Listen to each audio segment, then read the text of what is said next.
Hi friends, எல்லாருக்கும் நமஸ்காரம். இன்றைக்கு நம்ம பார்க்க போகிறது ரொம்பவே ருசியான ஒரு கேரட் மெழுக்கு புரட்டி தான். தேங்காய் கொத்து, பச்சை மிளகாய், பெரிய வெங்காயம் இது எல்லாமே நல்ல எண்ணெயிலே வணக்கி செஞ்ச ஒரு பக்கா கேரளா ஸ்டைல் ரெசிபி தான் இதோட ஹைலைட்.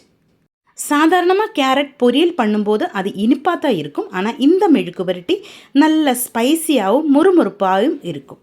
சாம்பார் சாதத்துக்கும் ரசம் சாதத்துக்கும் எல்லாமே இது ஒரு பெஸ்ட்டு காம்பினேஷன் தான். எப்படி பண்ணலான்னு பார்க்கலாமா? கொஞ்சம் கூட டைம் வேஸ்ட் பண்ணாமல் வாங்க வீடியோக்குள்ளே போகலாங்க. மறக்காமல் நம்ம சேனலை சப்ஸ்கிரைப் பண்ணுங்க.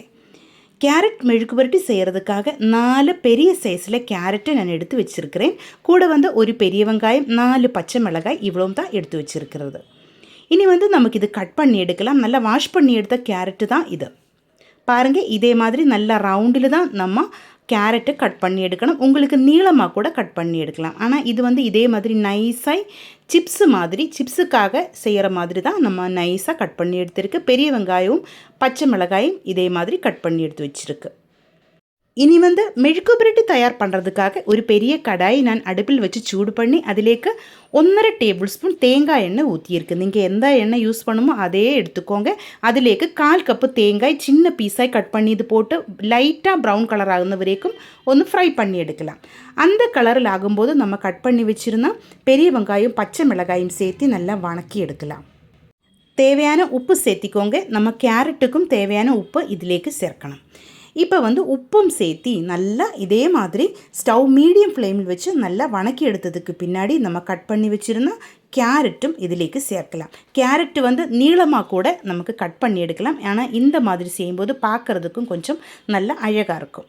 அதனால் இந்த மாதிரி ரவுண்டில் நான் கட் பண்ணி எடுத்துருக்கேன். உங்களுக்கு பிடிச்ச மாதிரி நீங்கள் கட் பண்ணி எடுத்துக்கோங்க. இப்போ கேரட்டும் சேர்த்தி மீடியம் ஃப்ளேமில் வச்சு நல்லா வணக்கி எடுக்கலாம். இதிலேக்கு தண்ணி ஒன்றும் நமக்கு ஊற்ற தேவையில்லை. கேரட்டு சீக்கிரமாக வெந்து வரும். 2 நிமிஷம் இதே மாதிரி கலர் விட்டதுக்கு பின்னாடி நமக்கு மூடி வச்சு இது வேக வச்சு எடுக்கலாம். ஆனால் இதிலேக்கு தண்ணி ஒன்றும் ஊற்ற தேவையில்லை. ஆவியிலிருந்து நம்ம கேரட்டு கரெக்டு பாகத்தில் வெந்து வரும். கேரட்டு ஓரளவுக்கு வெந்து வந்ததுக்கு அப்புறமா இதே மாதிரி நல்லா பரப்பி விட்டுக்கோங்க. இந்த டைமில் நம்ம ஸ்டவ் லோ ஃப்ளேமில் தான் வைக்கணும். இடையில மட்டும் நம்ம இதே மாதிரி கலர் விடணும். கேரட் எல்லாம் நல்லா முறுமுறான ஃப்ரை ஆகிட்டு வரும். அதுதான் கரெக்டு பாகம். பாருங்கள், இப்போ கேரட்டிൻ്റെ கலரெல்லாம் மாறி வந்துருச்சு. இந்த மாதிரி தான் ஆகணும். நம்ம பெரிய வெங்காயம் பச்சை மிளகாயும் எல்லாம் நல்லா வணங்கி வந்துடுச்சு. கொஞ்சம் கருவேப்பிலை கூட நமக்கு இதிலேக்கு சேர்த்திருந்தா நல்ல டேஸ்ட்டாக இருக்கும். இடையில மட்டும்தான் இதே மாதிரி கலர் விடணும். நல்ல காரமான பச்சை மிளகாய் தான் நான் இதிலேக்கு சேர்த்தியிருக்கு. நம்ம கேரட்டு நல்ல இனிப்பாக இருக்கும். அதனால் காரமாக இருக்கிற பச்சை மிளகாய் தான் நம்ம சேர்க்கணும். இல்லாச்சும் நீங்கள் அதிகமாக கூட பச்சை மிளகாய் சேர்த்திக்கோங்க. இப்போ கருவேப்பிலையும் நான் சேர்த்தியிருக்கு. மறுபடியும் இதே மாதிரி கலர் விட்டு கரெக்டாக இது நல்ல முறுமுறான்னு ஆக்கி எடுக்கலாம். பாருங்கள், இதே மாதிரி. இனி இதிலேக்கு 1/2 டீஸ்பூன் வரமிளகாத்தூள் சேர்க்கலாம். மஞ்சள் தூள் இதிலேக்கு சேர்க்க தேவையில்லை. கேரட்டு ஆல்ரெடி மஞ்சள் கலரில் தான் இருக்கும். அதனால் மஞ்சள் தூள் நான் சேர்க்கறதில்லை. வரமிளகாத்தூள் போதும். இது நல்லா காரமான ஒரு மெழுக்கு புரட்டி தான் இது. நம்ம கேரட்டிൻ്റെ இனிப்பு ஒன்றும் இல்லாமல் நல்ல டேஸ்டியாய் காரமாய் தான் இந்த மெழுக்கு புரட்டி இருக்குது. இப்போ பாருங்கள், நம்ம சூப்பர் டேஸ்ட்டில் கேரளா ஸ்டைல் கேரட் மெழுக்கு புரட்டி ரெடி ஆகிருக்கு.